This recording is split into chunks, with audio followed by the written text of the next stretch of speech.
इस साल रवा में 2023 में हमने 50 केसेस रजिस्टर किए हैं एनडीपीएस के। उसमें से हमने 48 चालान कर दिए हैं। बाकी 2-3 केस अभी है जो 1-2 हफ्ते में चालान हो जाएंगे। इस सिलसिले में हमने मंशियात जो है तकरीबन 1 करोड़ की जब्त कर दी है। और इसी सिलसिले को आगे बढ़ा के हमने पिछले 2 महीनों में एक कार्रवाई शुरू की है, वो है अटैचमेंट ऑफ प्रॉपर्टीज। उन लोगों की जो इस मंशात के कारोबार में शामिल है और जो ये प्रॉपर्टीज है ये उन्होंने इसी कारोबार से बनाई है। इसी सिलसिले में हमने 3 ऐसे अफरादों की इन्वेस्टिगेशन के बाद पता चला कि जो उन्होंने ये प्रॉपर्टीज बनाई है वो इन्होंने इसी कारोबार से बनाई है। तो इन तीनों प्रॉपर्टीज को हमने अटैच कर दिया और इन तीनों प्रॉपर्टीज का जो मार्केट वैल्यू है वो तकरीबन 7.5 करोड़ का है। ये मुहिम सिर्फ जारी ही नहीं रहेगी, आने वाले साल में और कड़े से कड़े कदम उठाए जाएंगे। जो भी इस मंशात में मुलविस होगा उसके खिलाफ कानूनी कार्रवाई कड़ी से कड़ी की जाएगी, ना कि सिर्फ एक इन्वेस्टिगेशन होगी, उनकी प्रॉपर्टीज जो है वो भी अटैच हो जाएंगी। इफेक्टिव इन्वेस्टिगेशन करते हैं। आजकल हमने इन्वेस्टिगेशन पे बहुत बड़ा जोर दिया है।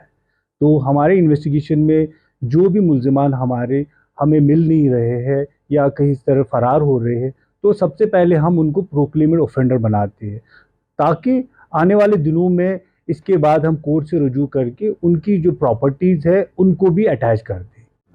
इस साल रवा में 2023 में हमने 50 केसेस रजिस्टर किए हैं एनडीपीएस के। उसमें से हमने 48 चालान कर दिए हैं।